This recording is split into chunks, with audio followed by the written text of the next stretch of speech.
আমি জানতে চাই যে শেষ পর্যন্ত সকল মুসলিম নাকি জান্নাতে যাবে এবং যারা অমুসলিম তারা সবাই জাহান্নামে যাবে।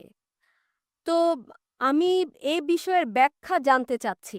আমি জানতাম যে প্রত্যেকের চূড়ান্ত যে ফয়সালা হয় তা নিজের কর্মের ওপর হয়। তো আমি এই বিষয় সম্পর্কে সঠিক ব্যাখ্যা চাই যে সকল মুসলিম জান্নাতে যাবে এবং অমুসলিম যাবে জাহান্নামে।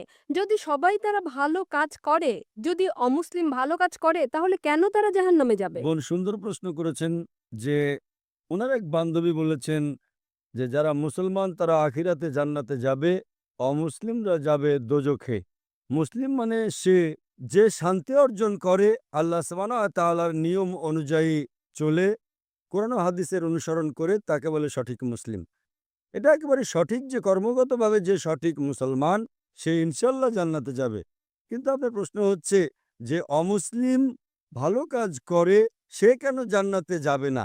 বোন, জান্নাতে যাওয়ার জন্য শর্ত আছে ৪টি। যখন আমি আমার ১০ম শ্রেণী পাশ করি, আমি সেন্ট পিটার্স স্কুল থেকে পাশ করি। যখন আমি আইসিএসসিতে ছিলাম ১০ম শ্রেণীতে, তখন পরীক্ষাতে আমার ৬টি আবশ্যকীয় বিষয় ছিল: ইংরেজি, গণিত, বিজ্ঞান, ভূগোল, ইতিহাস, হিন্দি। ৬টি বিষয় আবশ্যকীয়। ৬টি বিষয় পাশ করাটা জরুরি ছিল। একইভাবে মানুষকে জান্নাতে যেতে হলে ৪টি শর্ত রয়েছে।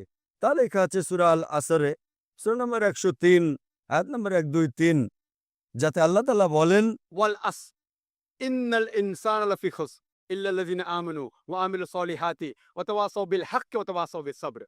আল্লাহ সুবহানাহু ওয়া তাআলা শপথ করছেন সময়ের, আসরের। নিশ্চয়ই মানুষ ক্ষতিগ্রস্ত, শুধু তারা যারা ৪টি বিষয়ে সাফল্য লাভ করে তারা ক্ষতিগ্রস্ত নয়। আর সে ৪টি বিষয়: ঈমান, নেক আমল, মানুষকে সত্যের উপদেশ দেওয়া ও ধৈর্যের উপদেশ দেওয়া। যেমন ধরেন, যদি আমি অঙ্ক, ইংরেজি, ইতিহাস, ভূগোল, বিজ্ঞানে ৯৯% নাম্বার পাই, 99%, এবং হিন্দি বিষয়ে শুধু আমি 10% পাই এবং পাশের নম্বর 40% হয়, পাশের জন্য 40 নম্বর প্রয়োজন।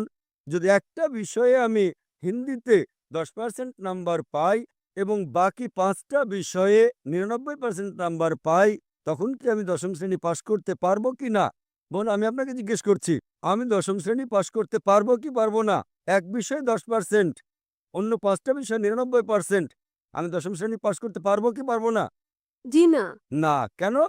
যেহেতু আমি হিন্দি বিষয়ে 10% নাম্বার পেয়েছি, হোক অন্যগুলোতে 99%, হিন্দিতে 10 নাম্বার ফেল। ওইরকম ভাবে জান্নাতে যেতে হলে সূরা আল আসর অনুযায়ী ৪টি বিষয় জরুরি: ঈমান, নেক আমল, যেমনটা আপনি বলেছেন, ওয়া তাওয়াসাউ বিল হক মানুষকে সত্যের পথে ডাকা, ওয়া তাওয়াসাউ বিস সাবর। মানুষকে ধৈর্যের উপদেশ দেওয়া। ৪টি বিষয় হচ্ছে জরুরি। এই ৪টি বিষয়ের মধ্যে যদি একটিও বাদ চলে যায়, বিদ্যমান না থাকে, যদি আপনি একটি বিষয়ে ফেল করে থাকেন, আপনি জান্নাতে যেতে পারবেন না। যদি আপনি বলেন যে আপনি খুব ভালো মানুষ, আমলের দিকে আপনি খুব ভালো আমল করেন, ধরে নিলাম যে আপনি ৯৯ নাম্বার পেয়েছেন আমলে, কিন্তু ঈমানে তো ফেল করেছেন। আপনি এটা মানেন না যে আল্লাহ এক এবং মুহাম্মদ সাল্লাল্লাহু আলাইহি ওয়াসাল্লাম শেষ পয়গম্বর, যা সকল ধর্মগ্রন্থের মধ্যে লেখা আছে।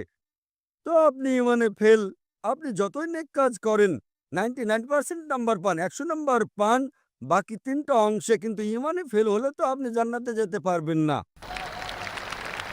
এই একইভাবে যদি কোনো মানুষ হয় নামে মুসলমান ভালো কাজ করে না, নেক আমল করে না, ওয়া তাওয়াসাউ বিল হক আহ্বান করছে না লোকদের, সত্যের পথে ডাকছে না, কিংবা মানুষকে ধৈর্যের উপদেশ দিচ্ছে না, শুধু নামে মুসলমান, মোহাম্মদ, সুলতান, জাকির, আব্দুল্লাহ, তো সে জান্নাতে যাবে না। তাকে জান্নাতে যেতে হলে ঈমান, নেক আমল, মানুষকে সত্যের উপদেশ ও ধৈর্যের উপদেশ দেওয়া, ৪টি বিষয় দরকার। এই জন্যই আপনার আমল যতই ভালো হোক, যদি ঈমান না থাকে যে আল্লাহ এক এবং আল্লাহ তাআলা ছাড়া অন্য কারো ইবাদত করা উচিত নয়, এবং এটাতে ঈমান নেই যে মুহাম্মদ সাল্লাল্লাহু আলাইহি সাল্লাম শেষ পয়গম্বর, তা আপনি জান্নাতে কখনোই যেতে পারবেন না। বোন, আপনি কি আমার উত্তরে সন্তুষ্ট হয়েছেন? জি হ্যাঁ। ধন্যবাদ ব্যাখ্যার জন্য।